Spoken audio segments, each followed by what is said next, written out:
everybody out there. This is Vince Papali along with my daughter, Gabriella. And this is an episode, I don't know, number 5, number 6, Gab, of Gabbing With Invincible. We've had some great guests coming and gone, but I cannot wait to talk to our next guest, or not just a guest. I mean, she's part of our family, and it's Ryan Manion, and she's going to tell us all about the foundation that they've got, the Travis Manion Foundation. And I'm proud to say I'm down in Jupiter, Florida. Gabby's in Jupiter, and you're up where you're in Doylestown now, right? Yeah. And you're sort of our neighbor down here too when you come down and visit with the kids, which is really quite an adventure with our cul-de-sac that we have down here in Turtle Creek. But anyway, ladies and gentlemen, and everybody out there, say hi to Ryan Manion. We've known each other, I don't know, 7, 8 years. Clear blue sky. We'll tell that story in a minute, about how we even got to meet. Your dad just made a cold call, and God darn, man, we're like the best of friends, we're like the three amigos. So it's one of the greatest friendships I've ever had, and just have so much respect for you, Ryan, for what you've done, what you've been through, and how many people you've impacted. And I'll just say one thing: when I go out and speak, I always start off with, make a difference today, and make an impact today with tomorrow in mind. And you have impacted so many people with the Travis Manion Foundation, travismanion.org.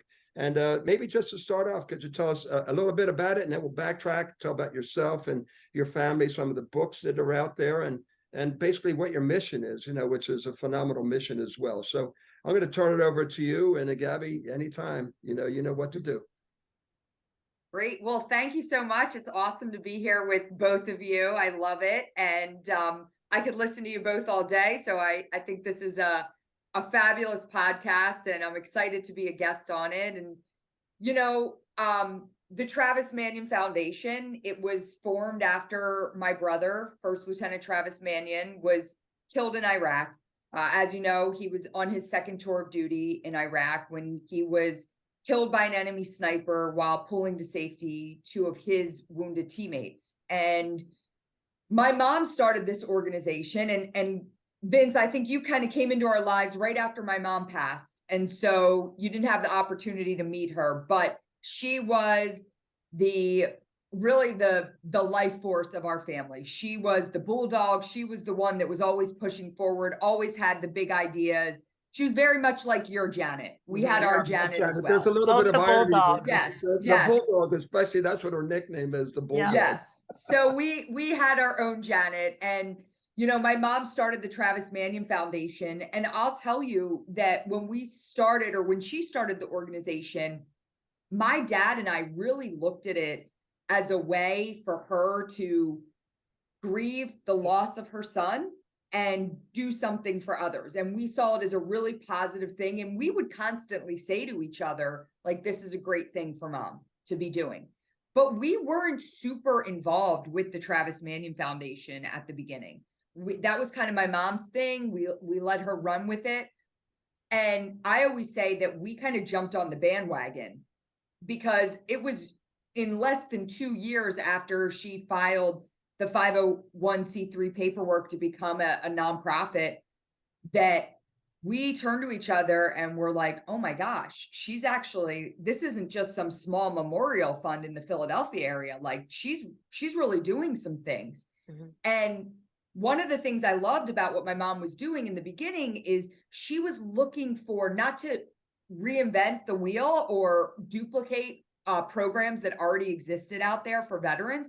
She was looking to find the gaps in services and the gaps in programs that existed for our veteran community. And so she was really innovative in that way. And I think that's what led to ultimately the growth of our organization, where, today we've provided programming and support to over 80,000 veterans across the country.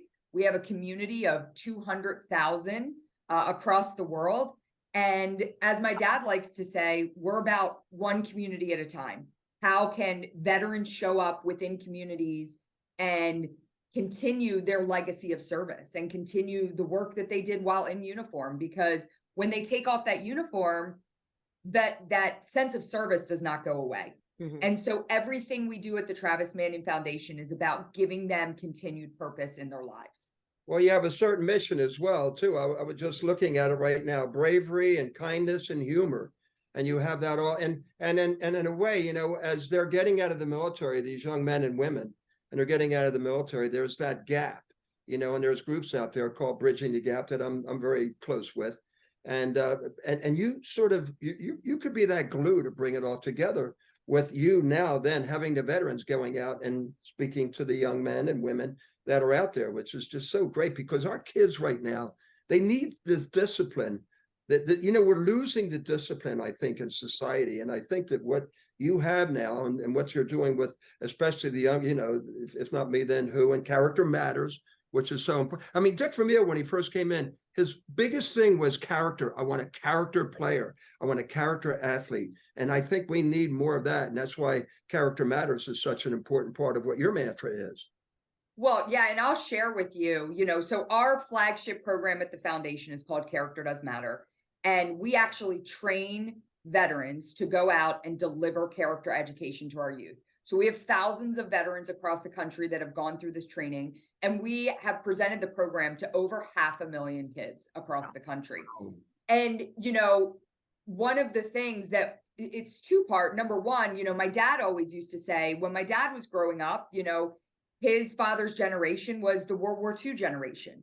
So everybody served, right? And so when my dad was growing up, he said, you know, my teacher was a veteran, my coach was a veteran, the butcher was a veteran. That's who was raising and guiding and mentoring our youth. And that's gone today, you know, with less than 1% of the population serving in uniform. It's actually very hard to find someone that's connected to the military community. And so for us, it was important to make sure that we were putting these examples of men and women that served our country in front of our kids. And, you know, 1 in 3 children grow up without a positive mentor, without a strong mentor in their lives. And you think about this idea of character, like Dick Vermeer used to say, well, when you think about this idea that you can grow up your whole life, you can be a straight A student and you could be an all-American athlete. But if nobody's teaching you about character, when you go out to the real world, if you're just a jerk and all you're resting on is your great academic and athletics, like that's not going to matter. What's going to matter is your character. And so we think it is so important in a lot of different ways to make sure that we are instilling this next generation with that sense of character and what it means to live a life of service, regardless of if you put on a military uniform. Because what we're trying to instill in these kids is that you can be servant leaders in your own backyards, but it's few and far between that they're actually being taught that message. So that's what the Travis Manion Foundation is attempting to work at and play a part in. So you said when your dad was, you know, in the military and, you know, back then I feel like there was a lot of honor in serving your country and wearing the uniform. And with working with these young kids today, like, are you still seeing that they find that honor in serving this country, or even just have that honor to have the privilege to live in this country? Or are you kind of seeing a little bit of a change with that now in the younger generations? Well, you know, it's interesting because there was actually, it was last week, I think I got it sent to me like 10 times over. The Wall Street Journal released like this study they had done where there is this declining sense of a few things within our country. One of them being patriotism, another being religion, and another being like strong family and community, right? So those things are massively on the decline. And I mean, I think we all could have said that without actually seeing the data. Like we can feel it, we see it. But I'll tell you that kids, when we're going into schools, and I still have the opportunity to speak at some of the high schools. I speak at Travis's high school that he went to. You know, I don't see that at all. I see an immense sense of pride, but as we get further and further away from, you know, these past generations, the one thing I do see is a curiosity, because they're so far removed from understanding the military that it's almost like their eyes are like opened. Where, you know, when I was speaking at Travis's high school, the first time I spoke there was in 2009, right? We were still in the middle of and we were in a big period of that 20-year war. So kids were kind of accustomed to what was happening. Now, these kids have no comprehension of kind of the last 20 years and what that represented. So now they're kind of like very curious about, you know, they ask a lot of prompting questions. So I don't see a decline, but I see more of a curiosity for sure. Which I feel like almost it's a little bit encouraging to see that there is the curiosity there, because if there wasn't curiosity, I think it'd be a little bit scary. Yeah, for sure. To be honest. And I think, you know, again, I think that curiosity lends to this idea that no one's talking to them about these types of things, right? And so we know, I mean, our school systems are in some way, shape, or form, they're a little bit broken. And you know, I don't think that it's number one priority to think about positive role models. I don't think that that is something that collectively our society is thinking about. And, you know, or the idea of a positive role model is different than maybe what we would perceive it to be. Well, you know, it's interesting now too, because, you know, you go from one generation to another. My generation is certainly the boomers, you know, and I'm going through college, and Vietnam is hot and heavy, and it's not real popular here in the United States. And there's all kinds of protests that are going on throughout the country. And then I graduate, and I'll never forget, I'm doing my GREs, graduate record exams, and I'm just looking and I'm laughing. And they say, "What are you laughing at?" I says, "The hell's what's this all about? As soon as I graduate, I'm going to get drafted." I mean, you know, I don't think the different generations, certainly those that are behind us, understand what the draft was. It was your obligation. It was your obligation to serve in the military as a young man between the ages of whatever to whatever. And there were certain exemptions, and you know, just by chance, my alma mater, Interboro High School, calls and said they had a teaching job, and it turned out that if you had a child as a man my age, or you were teaching school or had a certain job like that was sort of benefiting the community, you got what was called a deferment. But I got drafted anyway. And ironically, I busted my ankle in Quantico, and I re-injured it right before my draft, and I flunked my physical. But you know, I was ready to go, and we were all ready to go. You know, but a lot of my friends I graduated from college with in high school, they went right into the service if they didn't go to college. You know, or after college, they just decided to they did the ROTC thing and went. And, you know, that's that generational thing too, as well, you know, but now the draft is gone. And my God, could you imagine what would happen if they decided to reinstitute the draft? Oh my God. Well, I mean, it's a real possibility. And it's something that like we think about, oh, the draft is gone. That's in the rear windshield. Like, the fact of the matter is that, you know, we right now operate on an all volunteer force.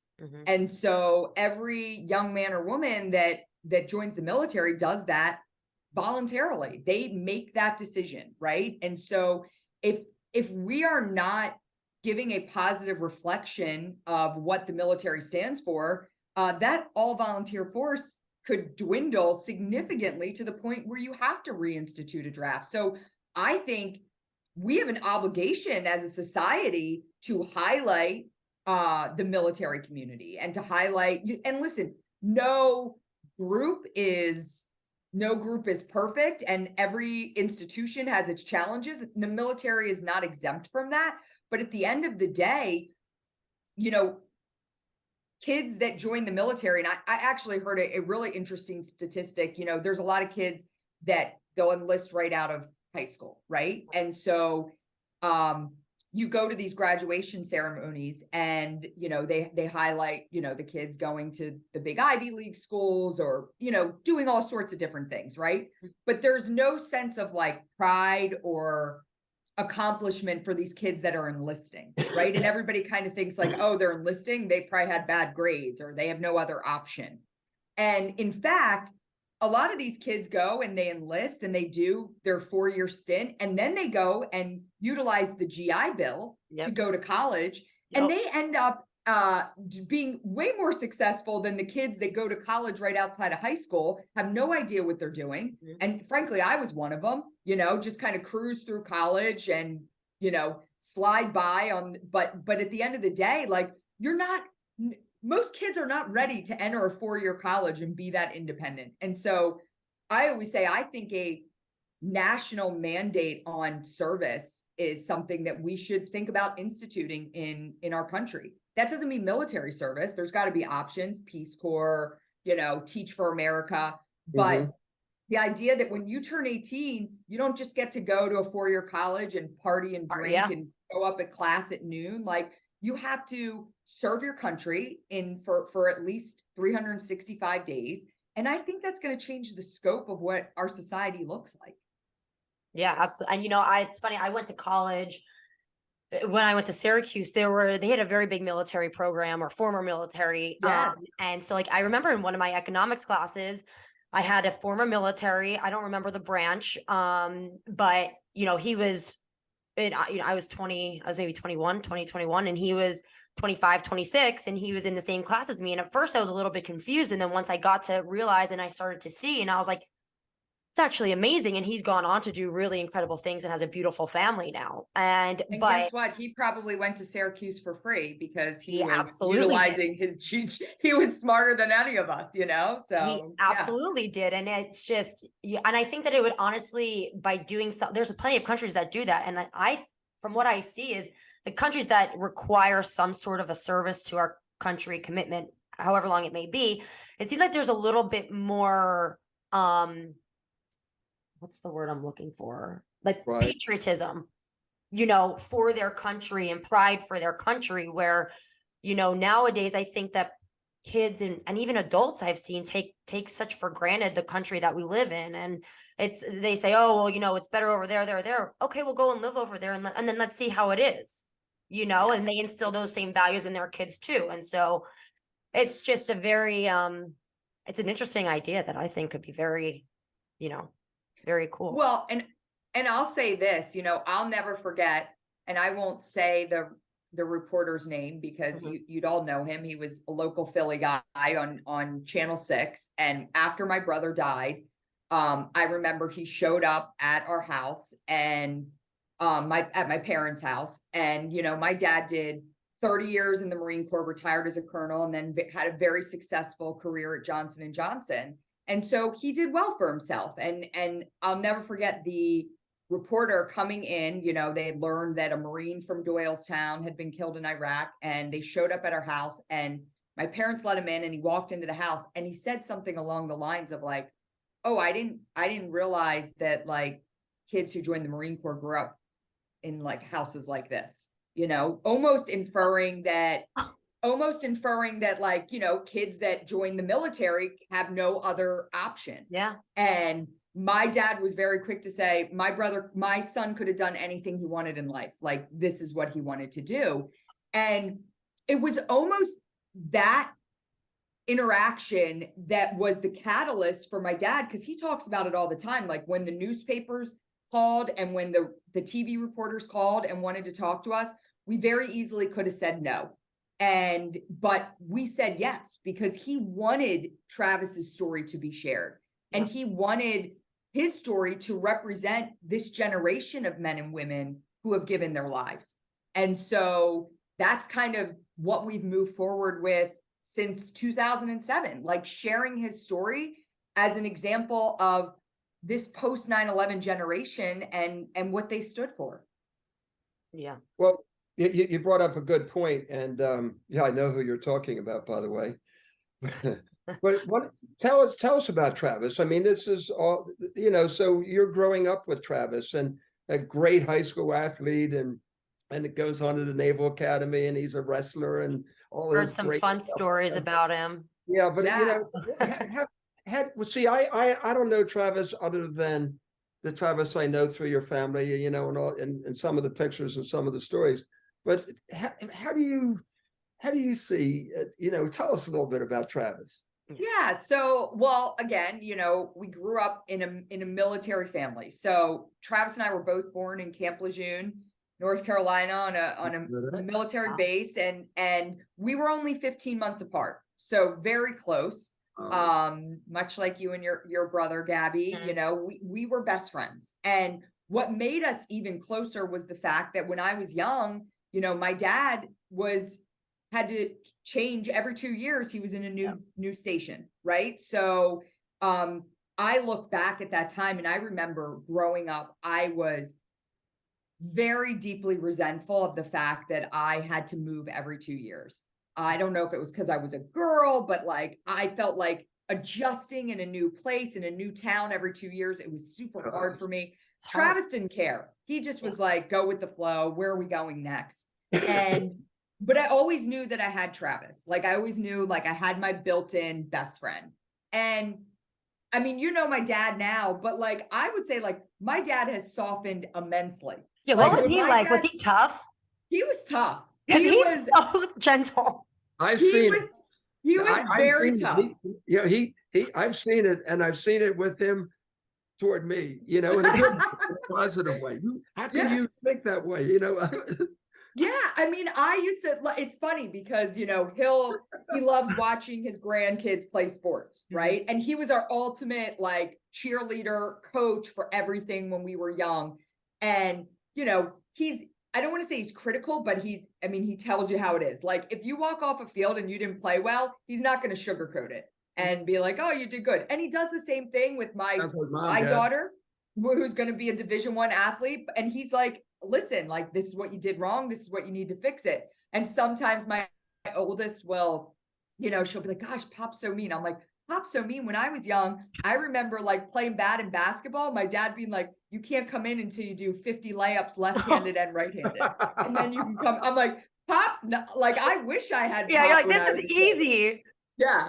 But here's the thing, like when we were growing up, like I didn't respond terribly well to his kind of like his coaching. Now Travis on the flip side responded great. So it's just a different type of person. Like Travis loved it. Travis loved the intensity that my dad brought to every situation. And, you know, and because of that, he ended up being, you know, all state in lacrosse. He was a fantastic football player, all-American in wrestling. And I loved watching my brother compete because he put everything, and I see a lot of that honestly in Vinny. When I see Vinny like out there, like, you know, just outside burning it at the field, working so hard to accomplish his dreams. Like I saw that in Travis, and, you know, and that led him to being a wrestler and a nationally ranked top 20 wrestler at the Naval Academy. And you know, a lot of people will say like, oh, well, were you kind of like jealous of Travis and, you know, kind of his fame and what he was able to do athletically? And I'm like, I loved it. Like there is nothing I loved more than watching my brother. Like I was his biggest fan. And some of my favorite memories are walking in, like, you know, he was undefeated at LaSalle. And in the regular season, I loved walking in when he wrestled at LaSalle. And when you would walk in the gym would be packed. And Travis would come out for the match, and everybody in the gym would just start chanting, "It's all over." Because like, if you wrestle Travis, it was all over. Yeah. So it was just like, it's all over. And like, I think back at that time with just like, it was awesome. And so, you know, I mean, again, so proud of him. And you often hear stories when people pass. Like, I think sometimes people put people that passed a little bit on a pedestal, and like, you kind of forget all the bad and you remember all the good. With Travis, like, he was just like, there's no sugarcoating. Like the stories you hear about Travis, that's who he was. Like, I would have said the same thing about Travis had he still been here. Like everybody loved Travis. He was everybody's biggest champion. He worked his butt off for everything he did. He was incredibly humble. And he was just the best of the best. He really was. And I hear so many people that say like, oh, Travis Manion, he was my best friend. And, you know, you can be like, really? But it's like, no, like everybody felt that way about him because that's how he made people feel, which I think is incredibly special. Wow. Special. What a tribute. Well, it's funny to say as a sister, as a father, I know what you're saying. we got this young lady right here. That's her Syracuse stuff when she cheered or whatever sport she played. And Vinny, Team USA in football, and now he's in the USFL. That is the greatest thing as a parent, to see your children and see how hard they worked, Yeah. no excuses. And, then there's Janet. So our Janet, what was your Janet like there when this was all going on, as Travis was going through this? Now you got the taskmaster, you got the colonel, and then there's mom. I mean, I will tell you that there is no more stressful of a sport to watch someone you love compete in than wrestling. I bet. It is a hard sport to watch someone you love compete in. And the national championships for Division I wrestling was just last week. And there's this video that's gone viral on ESPN all over the internet, because it was this kid that he won the national championship the last 2 years, and he goes up and he wrestles this year, and he ends up getting pinned by a kid that he had beaten before. And they have video of the mom on the sidelines, and she takes her glasses off and she breaks them in half, and she's crying hysterically. And people are like, oh, this woman's crazy. And I'm like, that's just a wrestler's mom. Like, I get everything she just did, because if you watch, we've got all these old videos of my brother wrestling, and they're fantastic, but all you hear in the background is my mom screaming. Your mom. It's my mom screaming, and so my 8-year-old little Travis, we've got him into wrestling, but it's not his favorite sport. He loves football, he loves basketball, but we have him doing like a training program where he goes once a week. And he's kind of like, Mom, I don't love wrestling. And part of me is like, I'd love for him to kind of continue in that tradition of it because his uncle wrestled. But the other part of me is like, I think I'm okay with it, because I think as a mom, I knew how stressful it was as a sister, and I watched my mom. I don't know if I'd be able to do it as a mom, watch my son on the mat like that. So, yeah. That's all. Well, and so I always remember, like, when you were first telling us, or telling me when I first met you guys about Travis, and I was learning about your story, and the way that you talked about him honestly reminded me of myself and Vinny. We're 3 years apart. I'm 3 years older, but we've always had a very close relationship, and I've always felt like I was his biggest cheerleader, just like you were for Travis. And so it always made me a little bit emotional, when I, would hear about you guys. And but I always felt like it was a very similar relationship. And I think that's so special, because there's so many people who don't end up having a relationship like that with their siblings. Well, yeah. And I recognize now, like, I mean, again, growing up, I kind of thought everybody was that close with their siblings. And I see now, like, that's not always the case. Shock when you realize it. Yeah. And so I look back and I'm like, gosh, I feel so incredibly blessed that I had 26 years with my best friend. And that is something that I try to instill in my kids. Like, the relationship with each other should be the most important relationship in your lives. And and I think they know that, because they see, though he's no longer here, they see the love that I had for my brother. And so I really try to instill that in them every single day. It's so special. Well, so I do want to ask about, it's a little bit of a tougher subject with Travis. And so, you're not only the president of the Travis Manion organization, but you're also an author. And one of which is called The Knock at the Door, which you recount the knock at the door from when you found out that he had been, killed in war. And so what was that knock like? And, for people, everybody's going to have a knock at the door, right? At some point in their lives, whatever it may be. And how did you handle that and get through that knock, and some advice for people? Yeah, I mean, honestly, that's why I wrote the book. Just like you said, like, I wrote the book to share my knock at the door, but also to share that each and every one of us is going to receive a knock. Like, mine was a literal knock at the door that changed the course of my life. And but each and every one of us are going to have a knock. In fact, we're going to have more than one knock. I had a knock 5 years later when my mom passed of cancer. But I look back on that day, April 29th, 2007, and I lived in New Jersey at the time, and I happened to drive up to Doylestown because I was opening another store. I was a small business owner. I had clothing boutiques, and I was opening one up in Doylestown, and I was so excited. for the opportunity to kind of bring one back to my hometown where I'd gone to high school. And so I was at my parents' that morning with my 10-month-old daughter, Maggie. And my mom woke up and it was a beautiful day. My mom said, hey, why don't we have why don't we do something? It's so nice today. Why don't we have people over? And so she called all of our family. On my dad's side, my mom's side, we probably had 15, 20, 20 people, 20, 25 people in our house. And it was a barbecue, like, hey, come over Sunday, impromptu. And I ran into town to sign the lease on my building for my store. And I was standing there. I left my daughter at home. And I was standing there and my phone rang and it was my mom. And I'm in the middle of talking to the landlord. I ignored the call and then immediately the phone rang again.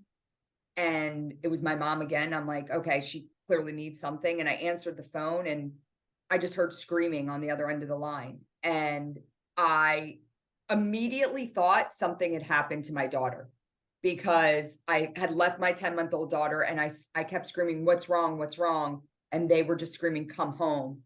And I said, did you call an ambulance? And I thought it was my mom and ended up being my aunt. My aunt said yes. And the line went dead. I was shaking so much. I couldn't even drive. I had someone, it was a mile away. And I said, you need to drive me to my house.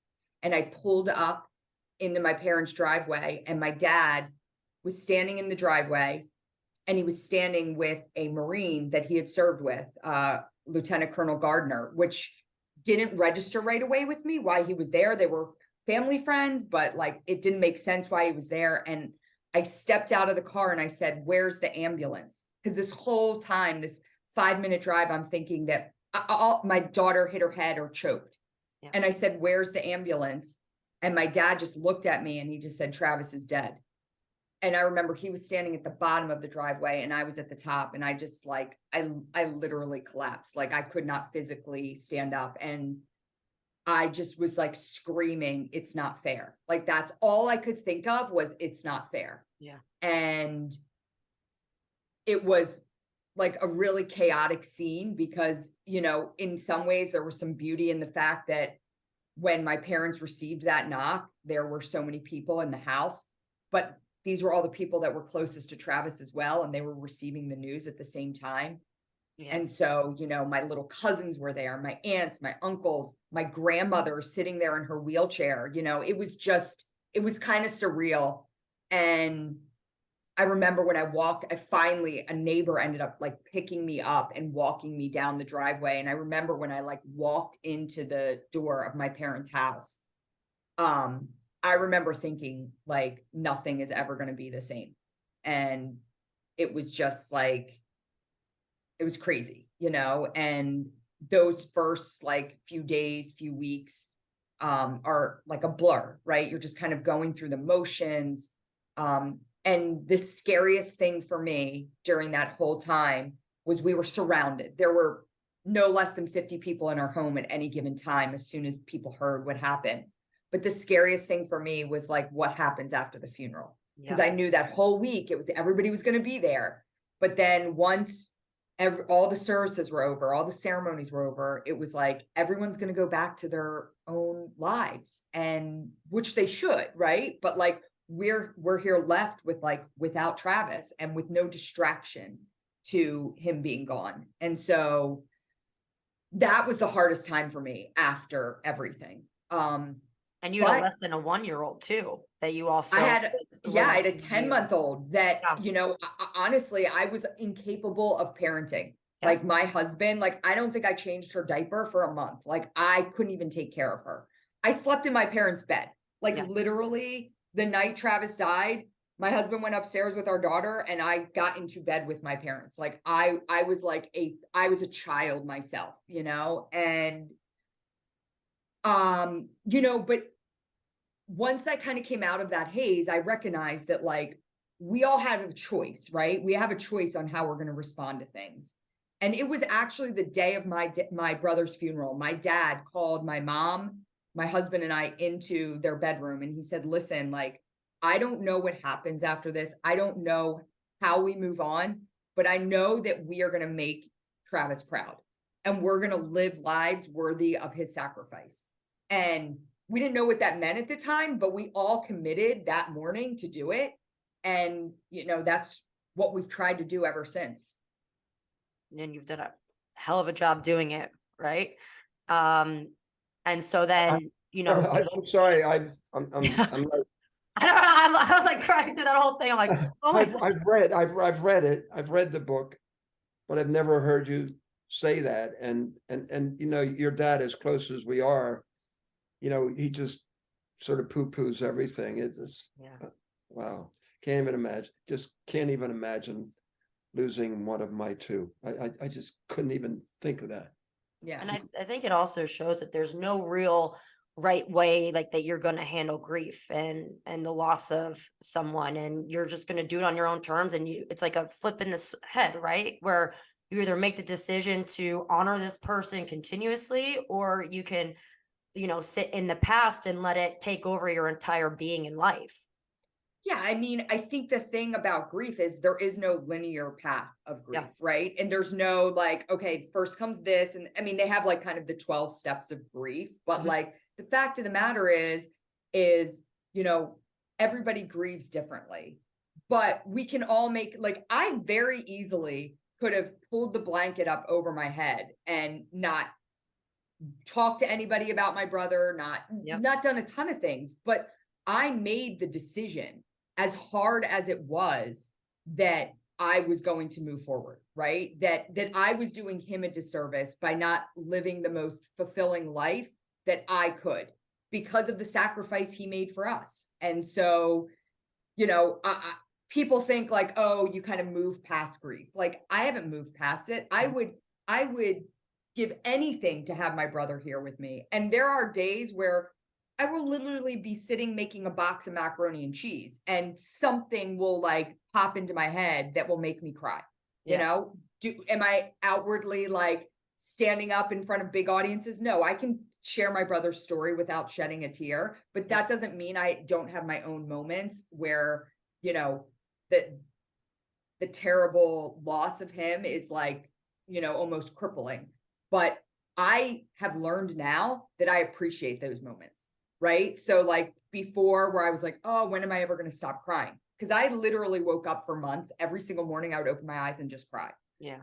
But now I've gotten to a point where like when I feel those feelings, I appreciate them, because I'm just like, it's still there. Like that love for him and how much I miss him, it's still there. Like it hasn't gone away, and it's never going to go away. And I never want it to, Yeah. And so you lost your mom like 5 years after to cancer. And so would you say that there is a difference in losing someone you love and in your family in war versus losing somebody from a natural cause or from cancer or something like that? Or would you say it's pretty similar? I mean, I would say that it's different because, with Travis, it was sudden, right? It was like instantaneous, this sudden tragedy. With my mom, she was diagnosed, and we had 8 months to kind of come to the realization that she wasn't going to make it, but the other thing is like so there's a difference in kind of deaths that way. I don't know which one is easier. Honestly, it's very hard to watch someone die over the course of time. Yeah. That's a hard thing to watch. And I know many of us have to do that with our, parents, but with Travis, there's also a deep sense of pride, because my brother loved this country and he loved what he was doing, and he felt very strongly that he was making a difference. So there is an immense sense of pride in his death. And, I mean, I don't know if it would be the same if he was in like a car accident, and so, but I'm so proud of him. And it's weird to say, like, I'm proud of the way he died, but it's a reflection of the way he lived. And I'm very proud of that. And I think that brings a little bit of comfort, as we grieve, to know that he died doing what he loved. And he's a true hero. Yeah. Well, he's up there looking down and saying, you've made a difference. And and your recognition that you've gotten from so many people, a presidential award. I was just reading before we came, and it's like a laundry list of things that you've done. If you had a trophy room, they'd have to put an extension on the house, you know. But I think one of the most touching to me was something that happened on Memorial Day. You say every day is Memorial Day, but there was something that happened very special with you and one of his best friends from the Naval Academy, and of course, you know, we're talking about Brandon. And then after that, you know, your dad came up and wrote this book, you know, Brothers Forever. So could you explain to us that day and what it was like at Arlington Cemetery and Memorial Day then? Well, sure. So, you know, after Travis was killed in 2007, in 2010, just 3 years later, Travis's best friend and roommate at the Naval Academy, Brendan Looney, was killed in Afghanistan. He was a Navy SEAL. And that was like, I'll tell you, like when I screamed, "It's not fair" when Travis was killed, I thought that like double time when Brendan was killed, because all I could think was like, how are both of these individuals who had so much potential to give to this world both gone, right? And so it wasn't just like, it's not fair to me. It's like, it's not fair to this country that both of these young men are gone. And you know, Travis was buried in Philadelphia. That's where my mom wanted him buried. He was at a family plot in Conshohocken. He shared with me, along with a bunch of his friends, before he was killed. One night we were drinking a beer, sitting at my kitchen counter, and he said, "Hey, just so you know, if anything happens to me, I want to be buried at Arlington."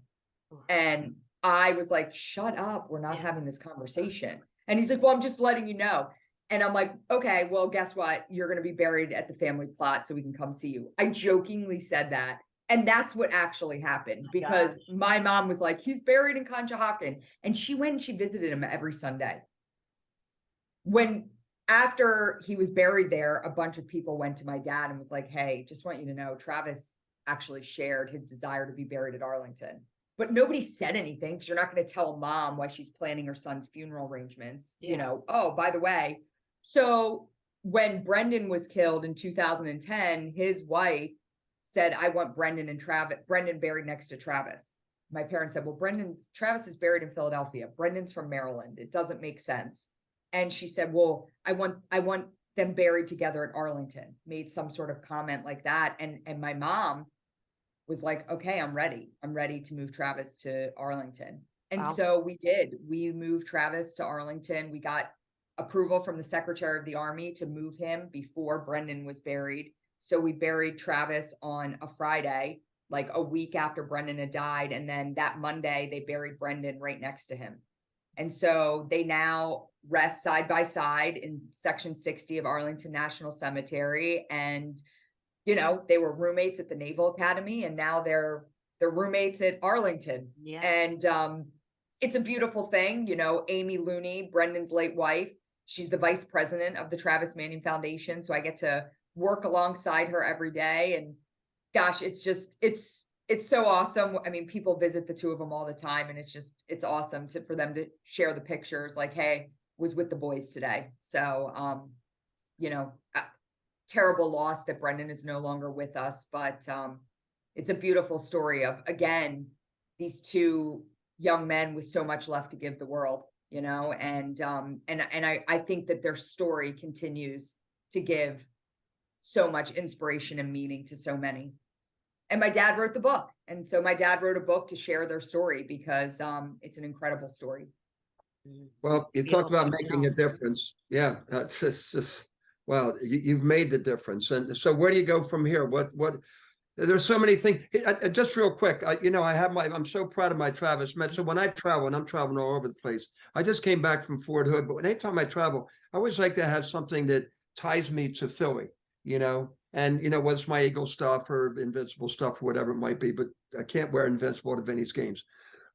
But I had this coming back. I spoke at Fort Hood just a couple of weeks ago to the soldiers out there in Austin, Texas, and I'm going through the security, and this guy, and I have my Travis Manion thing on, and a guy says, "You're with the Travis Manion Foundation, you know." Here's a guy in Austin, right? And he said, "What do you know about it?" I said, "Are you a military?" He said, "No." And he said, "But we have events here all the time, and I participate in those events." the scope of what you've done, starting right there in Doylestown, and now where you are, and how many cities, it's just scary what you and what your mom started and have done, and your dad and your family.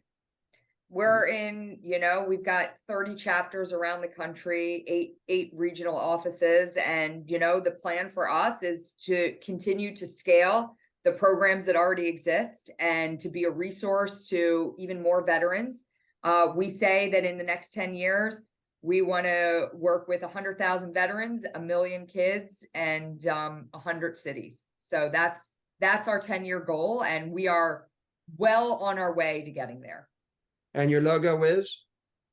Our logo is a Spartan helmet. And yeah, my brother was borderline obsessed with the Spartan culture and the way of life. And so we knew that we wanted our logo to be reflective of that. And so we had a really great marketing and branding company that made us a Spartan logo that actually is a T and an M.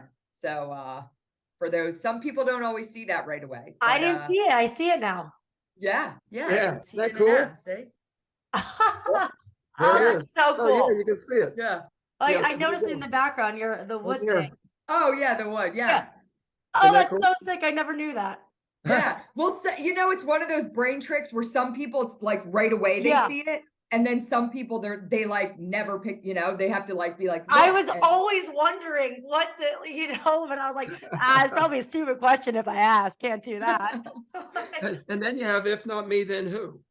Yeah. If not me, then who? And those are those are the 5 words that Travis spoke at a Philadelphia Eagles game. We have deep ties with the Eagles because, those 5 words are kind of reflective of what our community at the Travis Manion Foundation represents. They're our ethos. And when Travis was home between his first and second deployment, he was leaving. He had like a week here and he was like, I have to go to an Eagles game. And we were season ticket holders. And so my husband, my dad's season ticket holders, my husband and Travis went to a game. And my husband, Dave, said, it was like just weighing on his mind the whole time that Travis was going back. But, he tried to like push it out of his mind. Eagles won that night. They had a great time. They're leaving the stadium. Maybe Dave's had one too many beers and he turns to Travis and he says like, hey, why don't you let me push you down the stairs? Maybe you'll break your ankle and you won't have to go back to Iraq. And he said that Travis, who was like super lighthearted and like jovial the whole night, got real serious. And Dave said he just like turned to me and he's like, if I don't go back to Iraq, then somebody much less prepared for the job is going to go in my place. Wow. If not me, then who? And it was like those 5 words, like when Dave shared that story, it was like those 5 words maybe were spoken for the first time at the Eagles Stadium to Dave, but like that's the way that he lived his entire life, and we look at his last day of life, on April 29th, he had 2 of his teammates that were shot. Travis both times ran out to pull them to safety. And when it looked like they were ambushed on 3 sides, like one person needed to step out to push the enemy back. And that was Travis. He exposed himself for a 3rd time with his grenade launcher and was able to push the enemy back. And that's when he gave his life. And you read the citation, he received a Silver Star for his action that day. And the citation, the last line of the citation reads like, Lieutenant Manion's deliberate actions saved the entire patrol that day.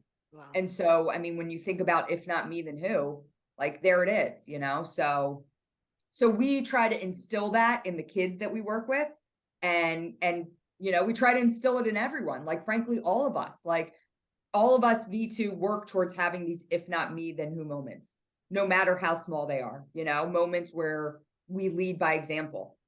Mm-hmm. And your daughter is following in her uncle's legacy, right? Going to the Naval Academy. And so that's gotta be awesome. And so I bet your dad's so excited about that too. She's excited. Division I recruit to play lacrosse at Navy. And yeah, it's pretty unbelievable. So I've had the honor of watching her play. I've been part of the family. Speaking of honor, this is what your daughter honor, number 2, she painted for me, which goes very proudly right up here on this wall, but I wanted to show that.